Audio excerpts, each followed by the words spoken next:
Ladies and gentlemen, boys and girls, welcome back. Glad you made it. It's another social production. We're doing it on Wednesday, October the 2nd, 2024. Thank you for joining me. If it's your first time, buckle up, buckle on. Where can you find these videos? On Instagram. Follow me there. Subscribe on the YouTube channel to get the full-length videos. Check out patreon.com/RobSatcher if you'd like to fiscally, financially support this show. If you've been with me from the get-go, shout out to you. So if you're just joining us today, you're like, where do I pick up? Where do I put it down? You can pick up right here. You can watch the entire catalog if you like from beginning all the way to here, or today could be your first day. You don't need to go all the way back, but make sure you hit that subscribe button and let's have some fun. It is, man, we're in October.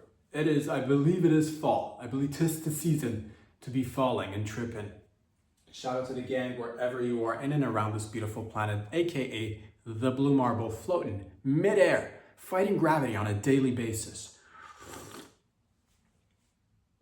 To all my anti-gravity peoples, to all the people floating wherever you are, whether it's Canada, always repping Canada, down south in the United States, of course, Mexico, South America, or there in Europe, Asia, Africa, Antarctica, Papua New Guinea, New Zealand, Australia, Senegal, Portugal, the Finnish people, the Swedish people, your Swedish meatballs got me going all sorts of crazy. Over there in Italy, over there in Spain, over there in Morocco, over there in the Ivory Coast, the Philippines, over there in Dubai, over there in Middle East, you need everywhere, all around the world, no matter what. We do it together. Give me the fruit, give me the fruit.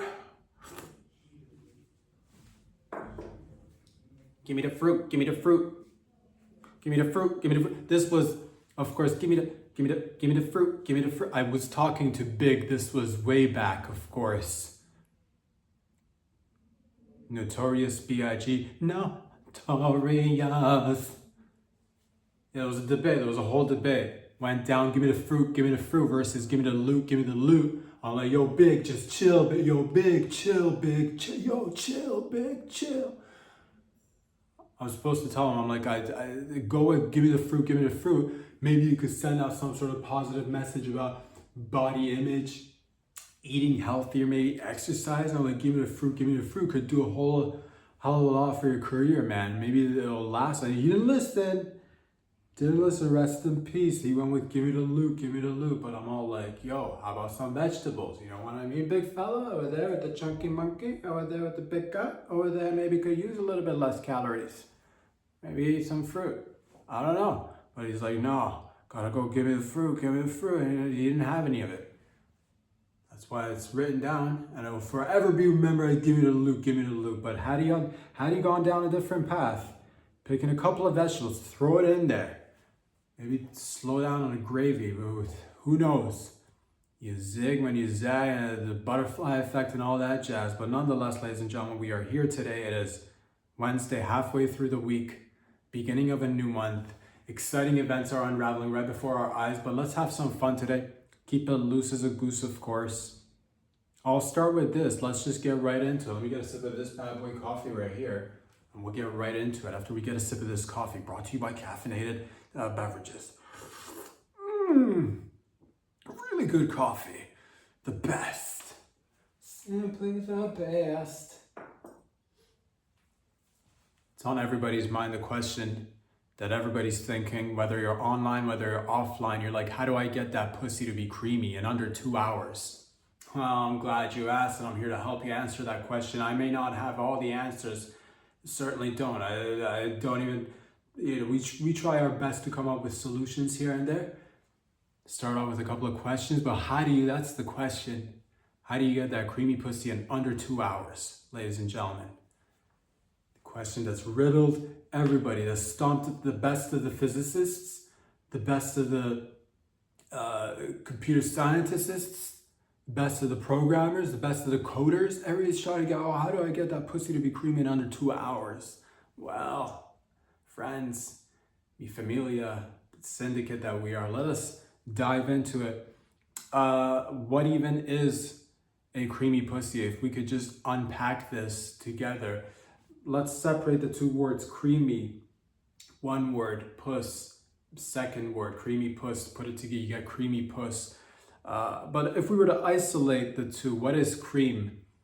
Cream is essentially, it's a product of lactation. It's a product of it comes from dairy. It's derivative of dairy. It's a dairy product. So we're talking, purely that white creamy stuff, but it's thick milk is essentially what cream is. It's milk that's been treated right. Let me treat your milk right is what we said, So if you get it, you're like, what if I get it straight from the tap, from the cow's teats? Is that cream? It's creamy, it's not, it's raw milk. And that's, by me, I don't, no judgment here. I'm a raw milk kind of fella. If I get a cow, slurp right from the teat. That's this guy right here. But you're like, yeah, so how do I get it to be cream? So we know what cream is. Cream is, again, derivative of milk and dairy products. Could it be, you're like, what if we're talking lactose? What about almond? Or what about what about other seeds? Could I get, what about milk that's derivative of coconut? What about coconut milk that could be condensed and reduced and saturated and then maybe refined and then whipped up in a little bowl and then turned into cream? Is that cream? To that I say it's mostly, it is, I don't suppose seeds and fruits can give milk, but if we're gonna call it milk, almond milk, if we're just gonna turn a blind eye on we're gonna just redefine the whole term milk. We could call it if you got digestive issues, IBS, no hate in your game, no shame in your game. Let's roll with it. So some sort of white liquid is essentially like, what about just what about powdered milk? What about like just fake milk? What about if I beat that up a little bit, put it in the fridge, heat it up on the oven, let it curdle a little bit? Is that, it could be, but you're like, okay, so we now have at least we have a little bit of a better understanding of what cream is. Now, what is the puss? How do I get, how do I put them together? Puss is essentially, these are the hard hitting questions. The female reproductive system. It comes in all shapes and sizes, all sorts of, you got the tight lips, you got the blabbermouth, you got the, you got the droolers, you got the innies, and then you got the outies, you got the thickies, and then you got the thinnies. You got the ones that are a little bit high, you got the ones that are a little bit low, you got the ones that are wide open, you got the ones that are tightly closed. It's a whole variation. It's a mystery is what it is, but we try to solve them all together. So that is essentially what it is. So you want to put them together. You're like, how do I get that creamy puss under 2 hours? That's the, a lot of people are always on the go. They don't have time to prepare. They don't have time to, make time, set it aside. Like and I get it. Everybody's on the go. Everybody's doing different things. You're like, how do I get that creamy pussy in under 2 hours? I'll say this. Don't come up in this bitch with excuses. If I've got time, then you've got time, all right? All right, so you're like, I don't have time for 2 hours of creamy, but under 2 hours. Key ingredient, under 2 hours. You're not going surpassing, you could definitely do it. You could let it linger, you could let it simmer for hours and hours, but 2 hours is good time spent, 120 minutes we're talking. Under 2 hours, that's like, that's like a sporting event with a couple of commercial breaks in the middle. If you catch my drift, if you know what I mean about the commercial breaks, if you know what I mean. Commercial break, you know what I mean? A little bathroom runs, you know what I mean? A little bit of bathroom runs, you know what I mean? A little bit of glory hole bathroom runs. Get a little bit of an extra large drink on your way back. Rinse your mouth, gargle a little bit. Pretend nothing happened. Bathroom break, classic. The point is, ladies and gentlemen, that how do you get that creamy puss? I would say, again, depending on what you're working with, I say it's all in preparation. It's the prep work that goes in to talk to the puss. A lot of people are like, I don't know how to talk to the puss. Play a little bit of music, a little bit of R&B, put a little bit of R&B right beside. Very similar as to, they say, plants react to music. They say when the baby's in the womb, a lot of people are like, dumb babies in the womb don't understand anything. But after a certain amount of time, I'm not gonna sit here and discuss how long it will, but once the fetus is like, kind of formed, kind of looks like an alien baby in the womb, they say if you play music, the baby will fucking bop its little head, its weak neck, bopping is probably, and that's good because that's when the baby comes out with fucking traps, because that baby was fucking bumping a little bit. So same concept. except you're not dealing with a plant or a fetus or a disgusting fetus. Instead, you're dealing with a beautiful vag, a beautiful puss. So get one of those little tiny microphones or a little speaker, whatever, and blast a little bit of nice R&B right next to the puss. That's the prep work. You might not get cream initially, but what did we say when we started today? Under 2 hours. That's right. Start with a little bit of music, talk to it a little bit, leave it, come back, check on it in 5 minutes. You know what I mean? It's always like, they're always like, if you love something, let it go. If you love the puss, 5 minutes, check on it, leave again, come back another 10 minutes, then maybe start. You're like, when do I start applying a little bit of pressure? How do I even apply the pressure? Whom do I apply? You know, the 5 W's in the H classic. I say, the hands are a great way to start. Fingers are a great way to start. Like, do I go and, you know, traditionally a lot of folks would like to go all in. People like to go, they're like, I know how to get her creamy. I know how to get that puss creamy. Shoulder deep in her vag, that's how you get her creamy. Not yet. We're not there yet. Your skipping steps is not gonna get you there faster, all right? Enjoy the journey. Let the ride take you wherever it may. They say it's the journey, not the destination. That's the destination, that's the journey. And the journey is when you stop and take a few seconds, smell the roses. If it's like wild roses, if nobody's looking, chop them down, bring them back to your lady, set it right beside the puss. Again, music, flowers right next to the puss, 10-15 minutes is gone by. Now you can start applying a little bit of pressure using fingers perhaps. You're like, which finger do I start with? I say, depending on your hand size, if you got extremely small hands, then maybe start with, doesn't matter. You don't want to, you know, if you got maybe go with your biggest finger, maybe your middle finger, maybe your index finger, or maybe your thumb, which is not even a finger. Just sneak it in there, playing around with all the other fingers. Meanwhile, doing its own thing. Why didn't we get all other fingers like rotating like a thumb?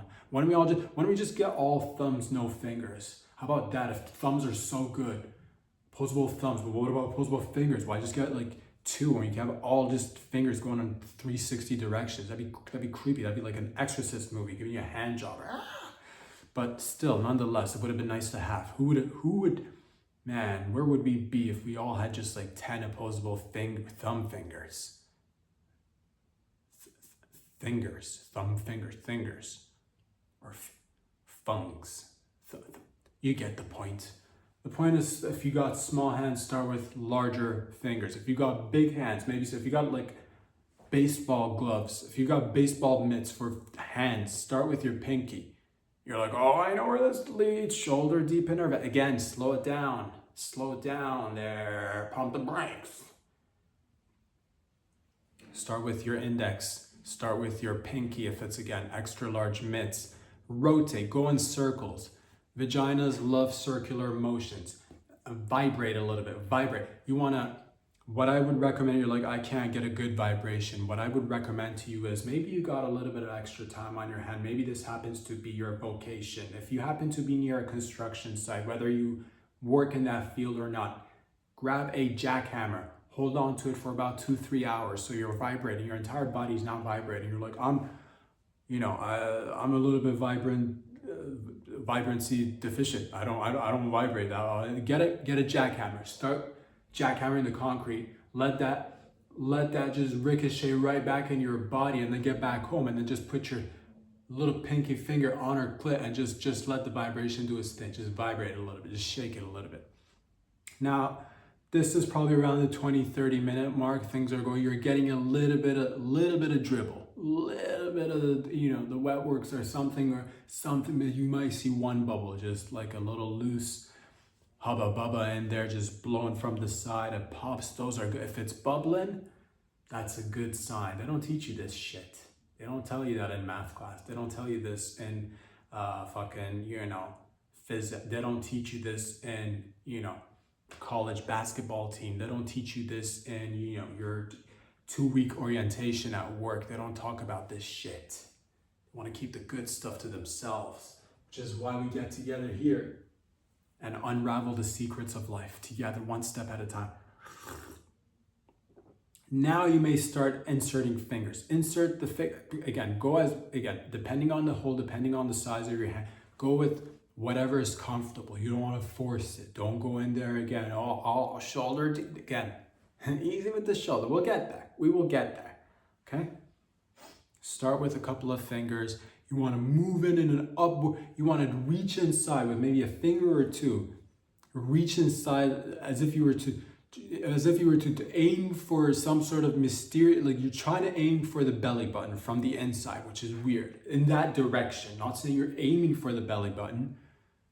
You're looking for the G spot is what they say. You want to find a letter G. You want that. So you're going through her vag right now. You're coming across all the alphabets. A, the B, C. Ignore all of them. Ignore all of them. None of that matters. If you find a loose C in there, if you find if there's a letter X in there, just toss it aside, just flick it. When you're in there, just flick it aside. I don't want you letter X. I'm looking for the letter G, the G spot. Once you've fingered your way in and around her vag, her uterus, you've now found the G spot. Go ahead and tickle that bad boy for another 5 to 10 minutes.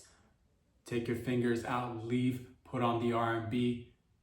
Take a walk. Take a walk. A lot of people are like, I think this is a good time for us to continue. Take a walk. Trust me. Take a walk. 5, 10 minutes. Come back, check on it again. Remove the R&B, remove the ambient lighting. Continue with the fingering. There you go. Now you're getting a little creamy, which is nice. Cream is good. Now you're like, okay, how do I know when I'm supposed to stop, when I'm supposed to...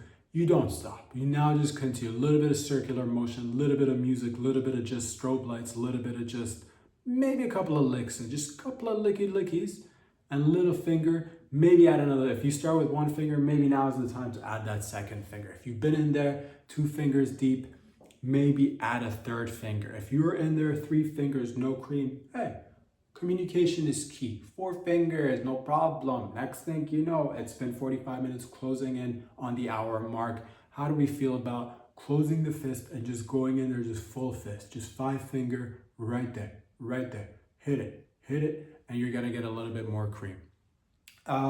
Continue doing that for about another hour and a half, and by then you should have, again, the R&B's playing, ambient lighting is a go. There's a little bit of smoke fest going on and around you, and things are moving well. You see cream all over your wrist. Now is the time to get the most cream out of this 2-hour session. You want to start slowly inserting yourself.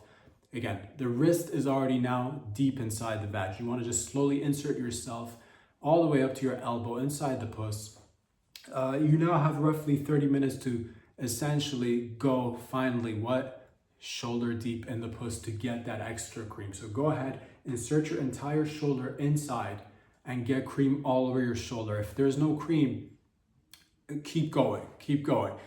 Essentially, what I'd like to have you achieve by the end of this session, for you to be able to fit yourself all the way inside the puss. But again, starting with the tiniest of body parts.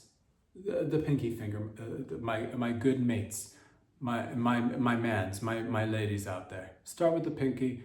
Now you're shoulder deep. The rest of it is honestly just a matter of contorting your body and saying yes to flexibility, saying yes to agility, and a swift movement. Now that your shoulder, now just just a little bit of bending of the neck. Tuck yourself, and you can go head first. Shoulders already in there. Head first. Shoulders already in there. Come out, or you can bend your knees, crawl inside, feet first. That way, lots of cream is now applied all over you and her puss, and everybody's happy. Now, this typically works for about 85 to 75% of the population, but that's according to our, regular yearly survey that we do on a global basis. We look at the entire global population, and we look at the ages of 20 to 80 years old, and we say, how do we get the maximum amount of cream on that puss? Survey says if you fit your entire body under 2 hours in her puss, you should have ample amounts of cream. There are, of course, the 20%, give or take, that remain still creamless. To which I say, some people say, I don't say this, some people say those are dry vages. Those are barren lands. You should just pick up and move. It's kind of like the saying, if you keep, if the place you live is called like Death Valley, fucking fireball, fucking, hill. If you keep getting hit with fireballs, maybe move. Maybe it's the location that's the problem. Okay, same thing here. If you notice the pattern, maybe get another batch. If you're like, no, this is the batch for me, then I've got news for you. There's a remedy. Okay, there's a remedy. You remember all that talk we had earlier on about the lactation and the dairy products? This is where I recommend for those couples, male, female, male, female, the triples, of course, whatever the case may be. If you are lacking that cream for whatever reason, do not be shy to bring in just a gallon of milk. Start pouring it all over yourself. Just start rolling it all over yourself and all over her puss. Get a little bit, you're like, what about a 2%? What percent milk should I be working? Honestly, 1%, 0.25%, 3.75%. If you want to go crazy, we can bump it up to double digits, 20%. If you want to just go full whipped cream in the puss all around it, that works well. There is really like, oh, is it cheating if I'm getting it out of a can? At the end of the day, no, because white is right and right is white and white is cream and cream is right and white. It just feels good and looks the part. So don't beat yourself up for it. If it's been working, fantastic. If not, again, moral of the story, do not be shy from bringing in a little bit of extra help. Again, get a cow, get a little goat ready to go. Just, harness the goat to the wall, keep the goat aroused. And whenever you're aroused, pull on the teats and squirt a little bit of cream, right? Just natural cream on the puss. And that is how you get typically creamy puss in under 2 hours. Of course, this is not the be all and end all to creamy puss. There's different methods, to each their own. This is just from data that I've collected, from personal experiences and from things I've seen and read and research that I've done on my own time. Is it finished? No. Is our job is our job finished? I don't think so. This is just the beginning. But you're welcome. I think that goes to answer a couple of questions that were just loose on the internet. We picked it up and also loose on the streets, but we wanted to give back, and this is what we do together. So under 2 hours, creamy pussy, achieve together, have fun, be safe, and remember, if it bubbles, it pops.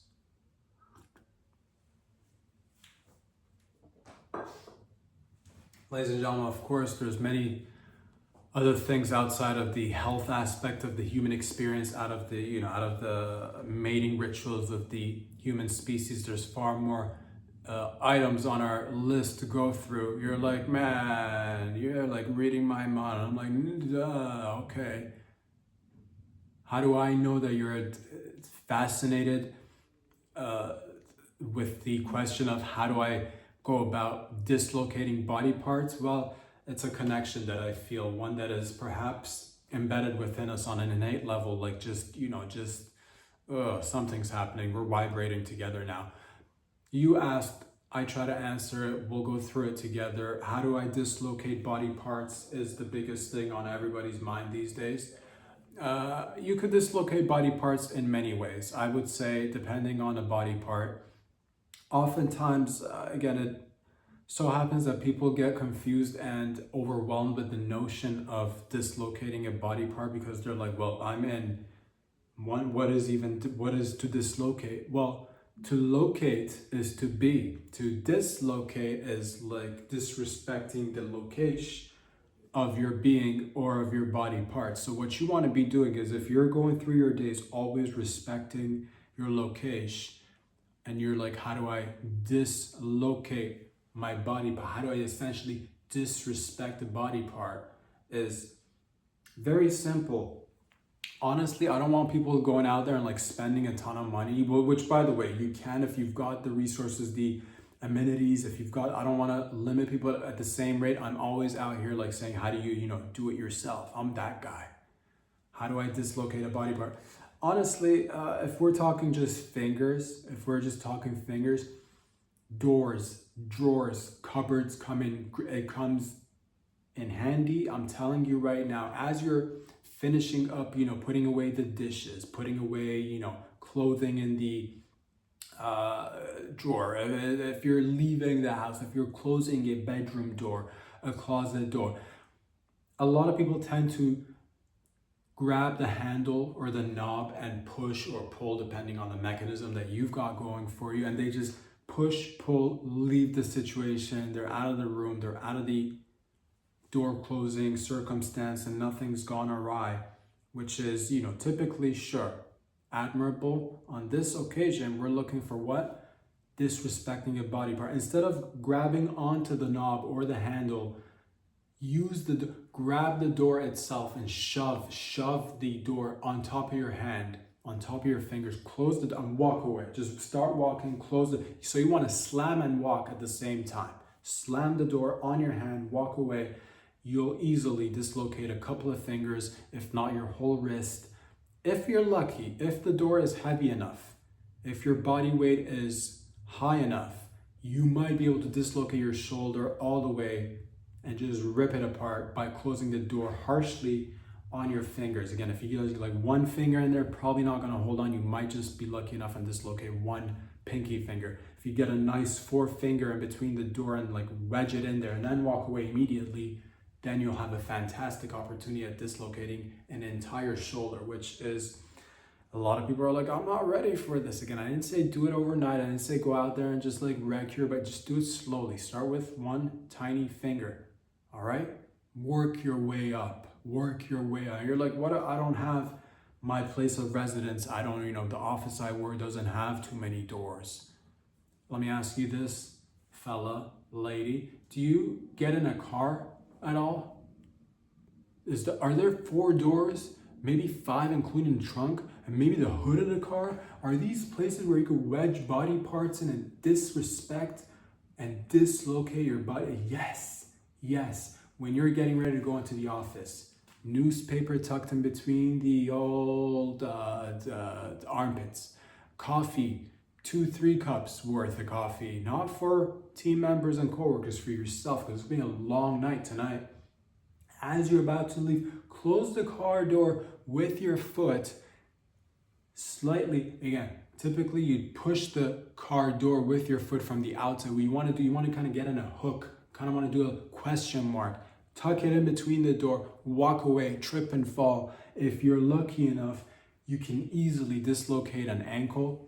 You could easily pop a knee. You could, if you're, I don't think this is going to happen for most of you on the first try, but if you're lucky enough, your entire leg will just pop out of your hip, and now you're in need of maybe a whole leg replacement, maybe a whole hip replacement if you're lucky.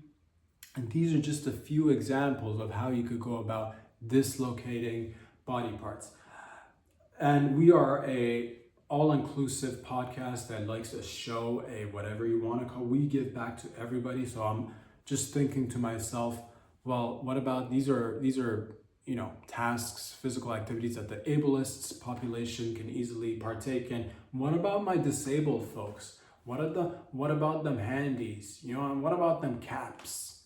What about them fellas? Or like, what about if I've got that's actually a beautiful situation, because if you got like a fake arm, if you got like a robotic bionic still working with that plastic, it's 2024, it's time you move away from the plastic, get in with the fucking, the bionics.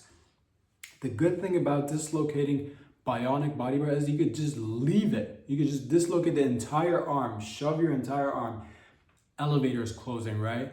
Say, hold on a second, just put your arm as the elevator doors are closing, because from experience, every time you put your hand in the middle, the door opens. You want to find a faulty elevator. A good, reliable, faulty elevator made in the 1920s, old school shit. Old school shit. You hear it coming and going.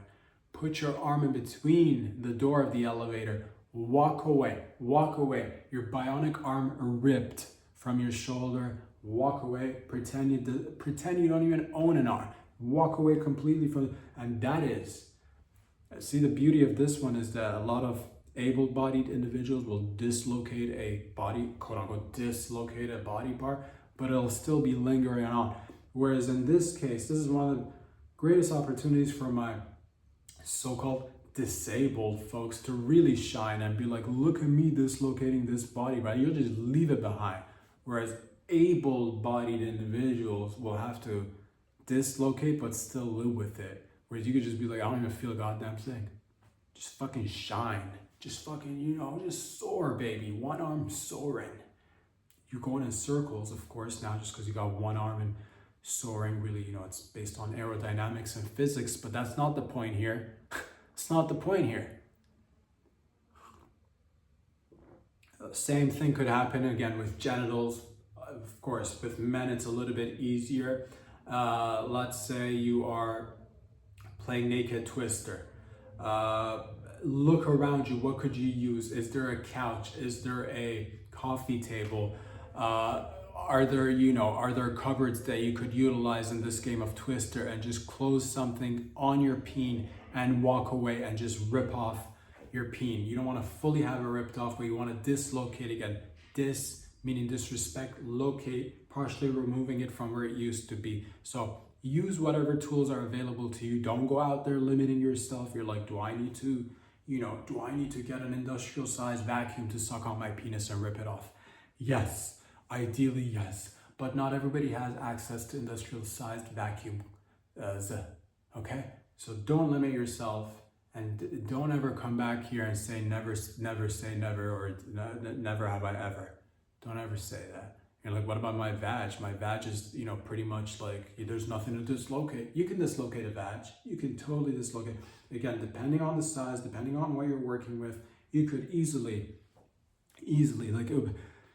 Lesser tools to work with, but I would start with a tight pair of jeans, preferably 2-3 sizes smaller than the one you're used to. As you're zipping up, zip a lip is what I like to call this move. Is zip a lip. It hurts like hell. I can't talk from experience, but I could only imagine. Zip a lip, push lip, caught in between, outside the zipper. Now typically you tuck it in, walk away comfortably. Outside zipping. This is, I don't want to get too lost in the scientific jargon here, but this is called the outside zipping of the lipping. All right, hurts a lot, but it is well worth it. Very much like an investment, and over time it pays for itself.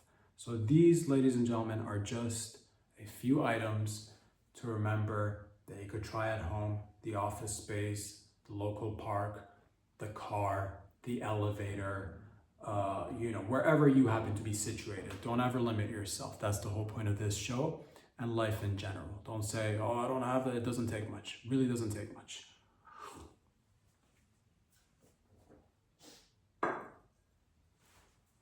Ladies and gentlemen, boys and girls, of course, there are many other topics for us to discuss. And as I've promised, we're going to go through them all and see where it takes us.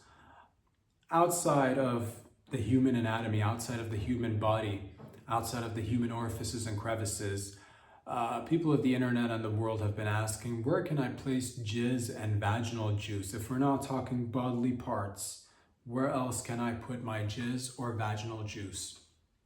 A lot of people are often like, yes, of course, the jizz goes inside the vag. The jizz goes inside the asshole. The vaginal juice goes inside the mouth. The vaginal juice goes on top of the peen.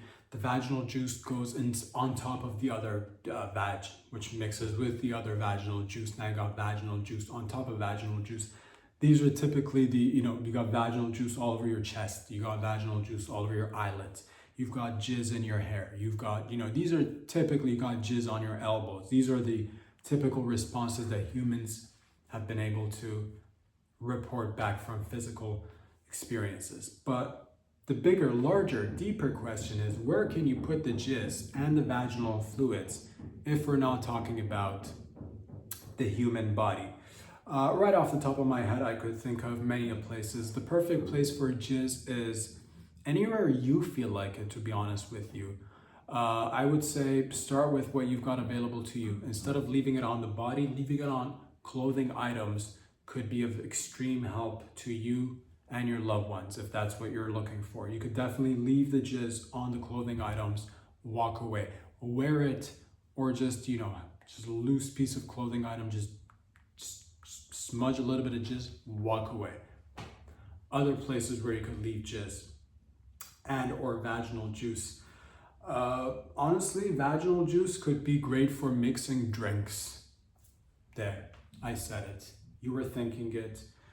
We did this together. A lot of times people are like, what do I, I like to make a drink. I like to get a little bit of, pineapple juice, a little bit of like, tomato juice, a little bit. I like to make a little bit of a daiquiri. I like to make I like to make a drink with a little bit of alcohol in it, or non-alcoholic for whatever reason you like. You could still mix in a little bit of vaginal juice inside your favorite drink and slurp it up. And you're like, well, do I have to consume it immediately or can I leave it in the fridge? I say you could leave it in the fridge. You could definitely leave it in the fridge. I wouldn't leave it in there for more than 2-3 days. The fresher, the better. And again, if you are mixing it with other ingredients, I know, eggnog it's that season. We're getting close to Christmas. You're like, what about my eggnog? Can I put a little bit of jizz and or vaginal fluids in my eggnog? Yes, you can. Yes. But again, because of the egg ingredient in there, you don't want to leave it be for more than a few days. Maybe just drink it right then and there. Make sure you're not getting any sort of food poisoning. But that's not to say that that's because of the vaginal juice or the said jizz. These are just a few places. You could, a lot of times people are like, man, I hate these birds that are just like dropping poop on my car, and it looks like bird droppings on my car. If you jizz and or release vaginal juice on your car, you're not getting rid of the bird poop, but you are saying, hey, if anybody's going to be shitting or getting rid of bodily fluids on my car, it's going to be me and on my terms. So I want to see ladies squatting on the windshield, just lips flapping in that autumn, in that fall breeze, just loose lips flapping. Just squirt a couple of vag juice on the windshield, on the hood, on the trunk. And these are some places where you could put the jizz and or vaginal fluids. Other places, of course, if you're like running late to a meeting and you're like, oh man, I slept in, shit, I didn't have time to brush my hair or comb my hair, or I need a little bit of hair gel. Fellas, quick, beat it quick, a little bit of jizz, rub it, just not too much. You don't want to do too much, because it gives that like stiff look. You want to be able to walk out and have a little bit of breeze and have a little bit of motion in your hair. So a little bit goes a long way. Rub it between your hands, in the hair, just whisk, just like that, and then walk out. People will be looking at you, not knowing the fact, like they won't know. They won't know you didn't have time to shower. They'll be like, oh, that's some. They'll even ask you for it. They'll give you a compliment. Like, what product did you use for your hair? Jizz. Brought to you by Jizz. The ladies, same situation. You're like, oh, I love the way my hair feels when I shower, but it does get a little bit like, I like that day after look. If you're looking for that day after look, but it's the day of shower, a little bit of just reaching in, grabbing that vaginal juice, applying it to the layers, going from the bottom, apply it from the bottom. You don't want to get not too much, not too little. You want to make it just look natural. Again, if you've not had time to prepare, whether you've slept in, whether you've slept out, whether you're overslept, whether you're underslept, whether you're just like one of those people who it never even occurred to you that you could be putting stuff in your hair. Now you could. Salad dressing. If you've invited people and you're like, man, I love to give my, steak and salad, just a large steak, slap it on the table, a little bit of salad, but I don't have any dressing. How embarrassing, my goodness. What will my guests think of me now? What kind of a host, what kind of a friend am I? I didn't think to go out there and buy salad dressing. Jizz and or vaginal juice makes an optimal salad dressing. So these are just a few places where you could put the jizz and or vaginal juice. Again, not including the human body, which is the obvious choice. But we're not working with obvious here. We're working with what is outside the realm of possibility, but still we strive for it. Yes, together we can.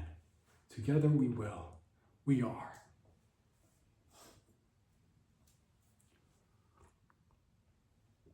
Ladies and gentlemen, I was just skirting to the next thing that came across my radar, and I noticed there's been an article released, and it was in regards to women's female tits. It was a little bit about female tits and how apparently a survey was done.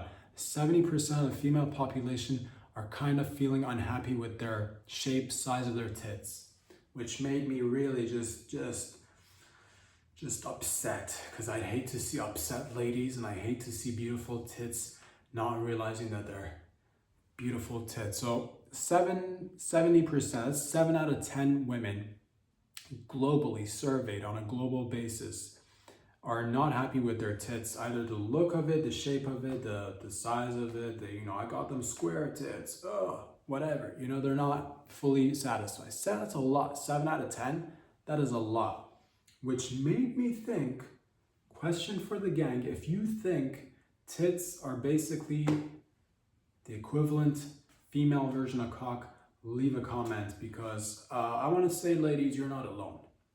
You're not alone in the realm of, I wish I could, do a little bit of something to my body, my this, my that too. But I want to let you know, if you got functioning working tits, whether they are the smaller kind, whether they are the medium-sized tits, or they're the large-sized tits, or they are extra large tits, or if they're extra large, or if they're triple X large tits, if your quadruple X large tits are functioning, like if they are working, I would say enjoy them, ride the wave. Now, more people are opting for surgery. Of course, there used to be I don't know when it became a thing, I think maybe the 80s, maybe the 90s, and then we kind of started to, I don't know, different parts of the world work differently. I know at a certain point, ladies started to get boob jobs. That became a thing. I don't think they're a thing as much anymore. I'm sure they happen to take place, but there was a period, I think it was the 90s. I want to say 90s, boob jobs was a thing. Everybody was like male, female. They were just boob jobs. That was one thing.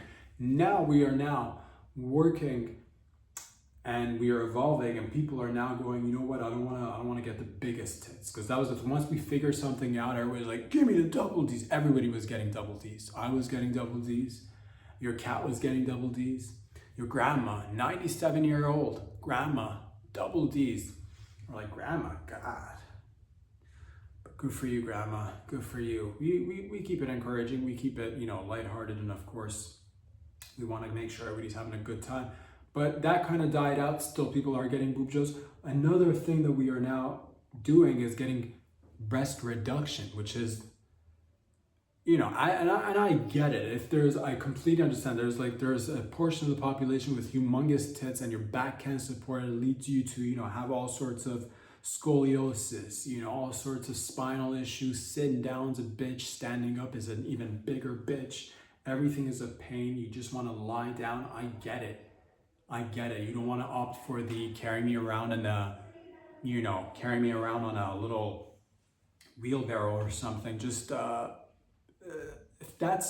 if it's not health related, if it's not bothering you in terms of giving you any sort of back pain or anything, I say leave it be. If it is giving you back pain, of course, by all means, your life. But I don't want people to go out there and think that, a bigger or a smaller tit's gonna change. Learn to love the tit that you are endowed with, and know that there is a customer for whatever product you're selling out there. Because if it's round, if it's got a nip on it, doesn't matter which shade, it doesn't matter which color, it doesn't matter, they're all lovely, I've never seen a bad tit.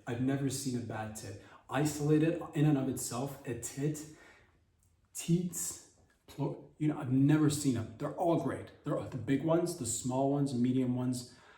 They are all fantastic. So if you're one of those 7 out of 10 females out there, and you're like, how do I?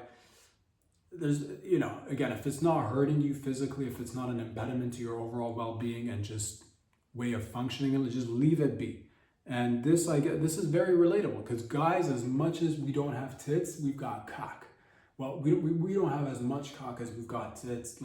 They're smaller most of the time. Most guys, I would say, from experience, if I could get an extra inch without any sort of, yes, give me the extra inch, 2 inches. If I could, that's definitely. But I've come to terms. It's been a long time now. I'm completely okay with it. Just a reg size peen for this guy, which is fine. But so that's what I say. Don't get it reduced. Don't get it enlarged. unless you want to, and know that there's somebody out there for your tits. Somebody out you. They say if you don't love your tits, no one will love your tits. If you don't rub your tits, no one will rub your tits. If you don't give yourself head, no one will give you head. Yes, they say all that and a whole lot more. But, you know, I've heard of all these. I just want people to be feeling good about themselves as much as possible, because I don't want you to feel like too good. Like, you know, just a good, just you know, enough to be like, yes, I still need to like try in life, but like not too good to be like, well, this is it. So, you know, enjoy your tits is what I'm trying to tell you. But otherwise, you know, a lot of times people will look to the obvious answer. They're like, well, I should get a breast enlargement or a breast reduction or a penis enlargement or a penis reduction. You know, that's the obvious choice. I go with, instead of, yeah, because you know, I could have done the penis enlargement surgery, but I opted for the, you know, body reductionist surgery. I got my body, I reduced the size of my body. My penis looks twice as big.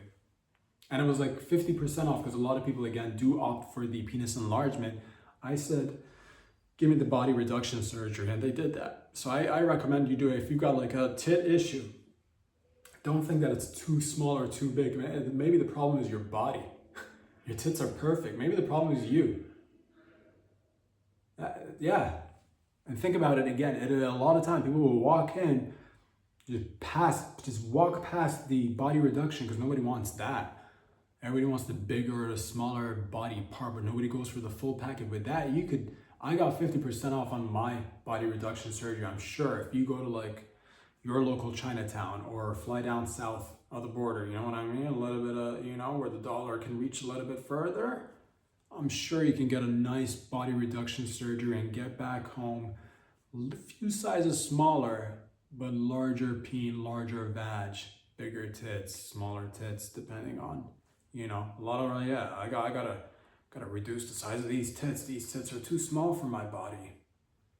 Not if you shrink your body. Not if you shrink your body. Like, oh, these tits are so huge, I'm gonna have to get it reduced. Not if you enlarge your body. Not if you start eating like a little fat pig. Oh, if you're like, you know, what's the biggest size tits? If you're working with like 7 Z's, you know, triple Z's, quadruple, whatever, you know, you're not even in the alphabet anymore. You're just numbers. You know, larger body. Maybe switch your body. Maybe get an elephant body. Because nobody's gonna be like, man, those tits do not match that elephant. They'll be like, those tits are big, but the body matches the tits. So, whole variety of options are available to you. Do not limit yourself, please. Don't want to see people limiting themselves.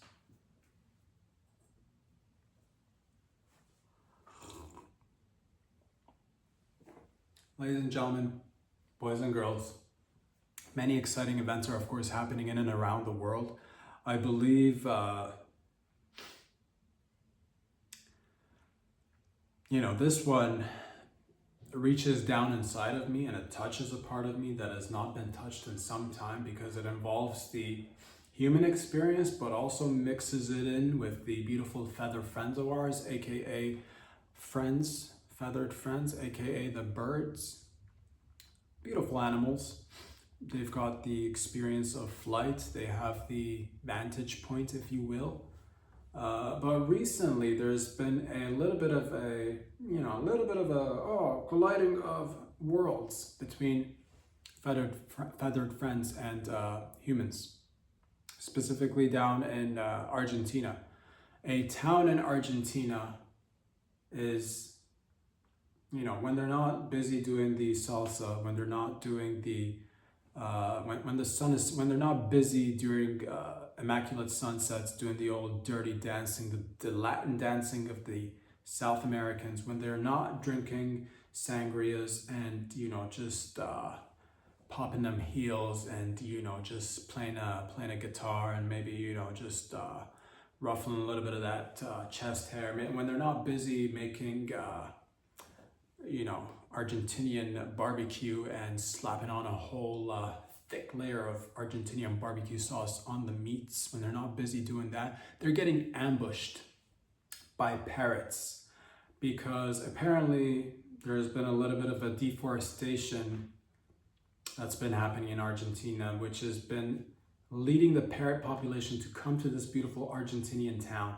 and just run amok. These birds are getting on top of wires. These birds are spreading fecal matter, bird fecal matter everywhere.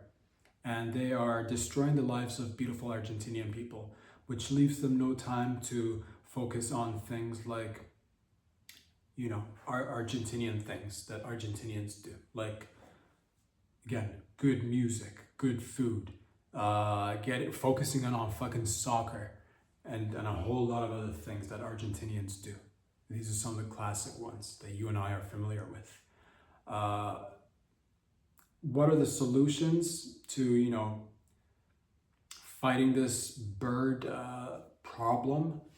We could, you know, one thing that I thought about that I'd like to implement, not just in Argentina, but I'd like to take Argentina as a little bit of a, you know, a little bit of a test pool, if you will. I said to myself, where are these birds sitting? Where are these birds, you know, occupying space? And it dawned on me from the images that I saw, from the one photo that I saw, seems like bird on a wire, seems like power lines seems to be the location that they prefer to sit on and drop the doo-doos. To which I said, well, if the birds are on these so-called power lines, these alpha lines, these jacked lines, they're power lines. If the birds are there, well, what could we do to, you know, let them know that we're also there too? Ladies and gentlemen, I'd like to introduce you to wider power lines, large power lines made for birds, but also humans. From now on, starting today in Argentina, all the power lines, the regular sized quote unquote power lines, will be replaced with extremely powerful power lines. They're really wide, enough for you to get a nice, you know, just plant your feet on this power, just get up on the power line, squat down right beside the parrot or whatever bird happens to be in your locale.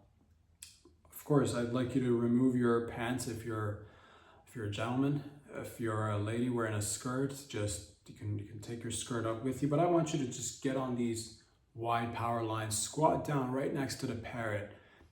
Right before it's about to drop a deuce on someone's car, you drop a piece of turd on someone's car. You let them know that, hey, I don't care that you got a deforestation problem, all right?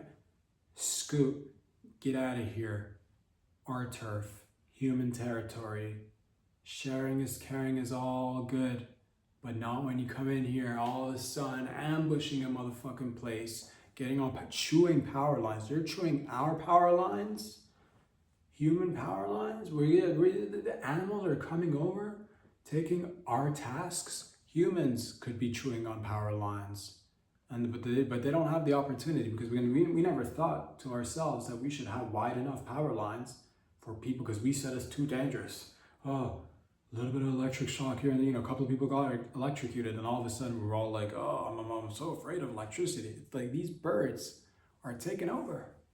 It could easily be you getting a little bit of an electric shock, getting the opportunity to drop a deuce from hundreds of feet above, and living the good life. Because God knows we've not been gifted with the gift of flight, but we will not surrender. We will not let these, you know, these little aviators just get up there and dominate from above. We will get right beside them where we can. And power lines, extra large, wide power lines, are my newest invention, which I'd like to, again, start with Argentina, the local town that's been hit with this parrot epidemic. Move it out everywhere else. It could be Germany next. It could be the Czech. It could be Portugal. It could be somewhere in the Middle East. Could be a lot of places. But I just want to say that birds do not get the final word. It's humans, Team Humanity, all day, every day, bitch. Check yourself.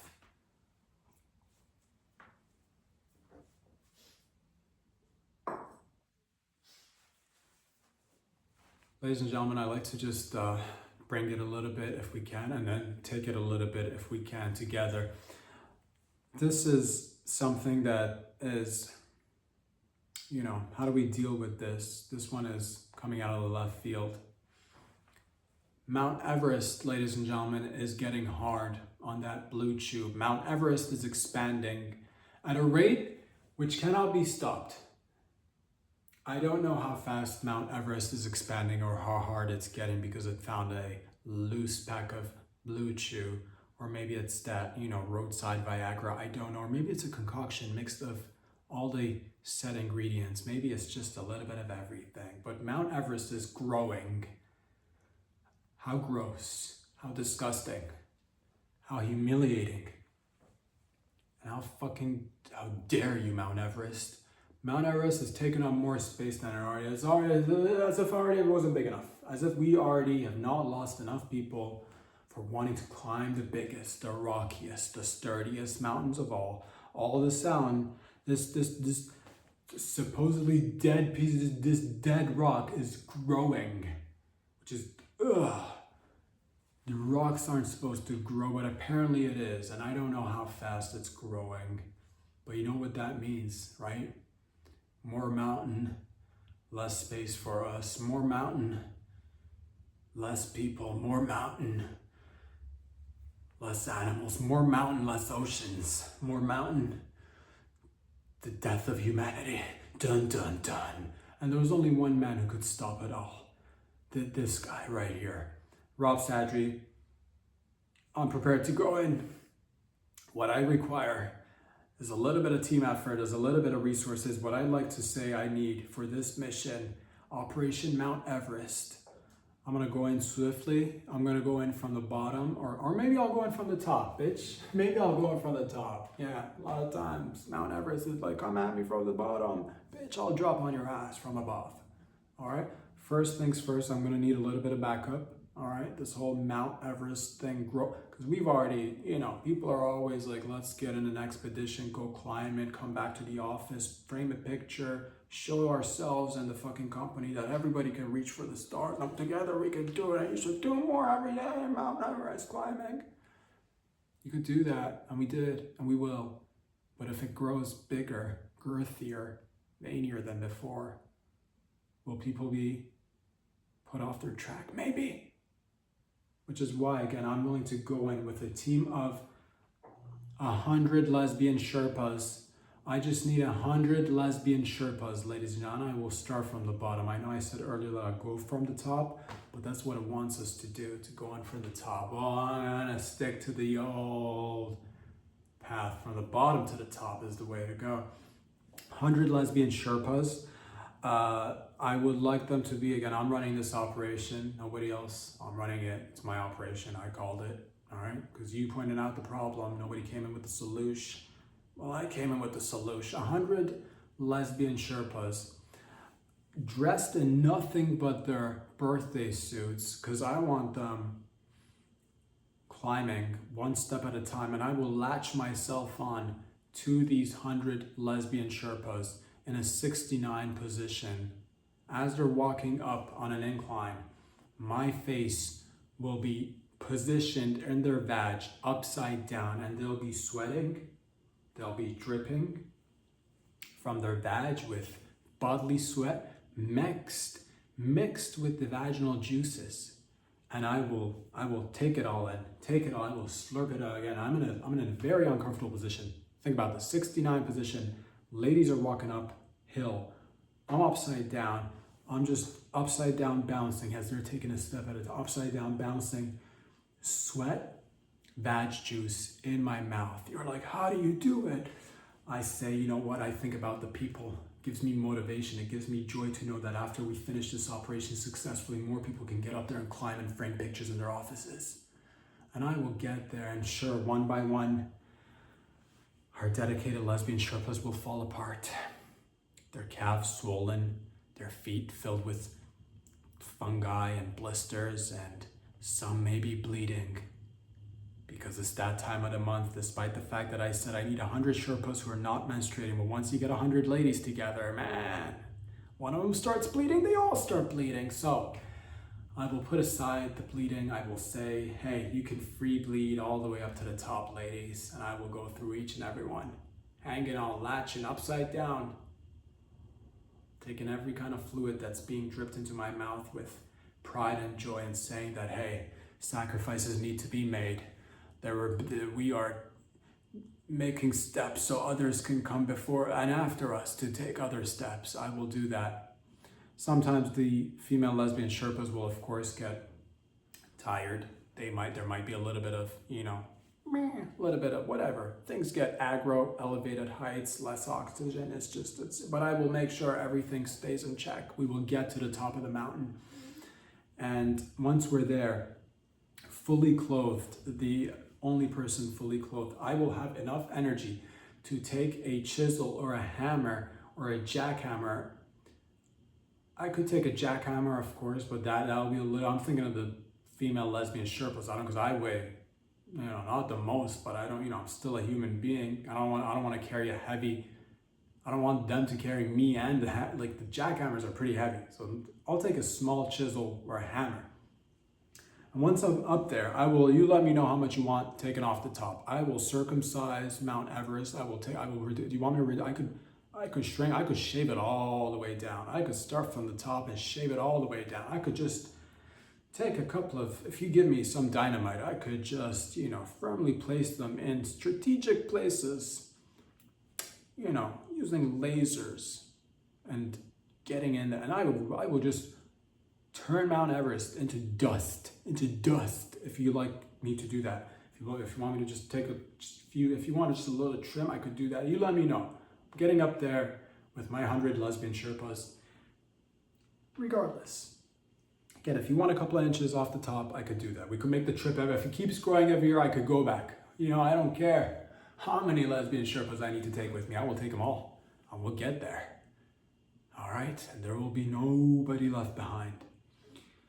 Like we say that initially before we go up, there might be some lesbian Sherpas that I might have to leave behind, because the objective, the mission at hand is to reduce the size of Mount Everest, not to go in with as many lesbian Sherpas as possible and come back with as many lesbian Sherpas, unless we happen to procreate a couple of people and they happen to turn out to be lesbian Sherpas on the way down. I don't know how long this expedition is going to take. It's going to be, oh man.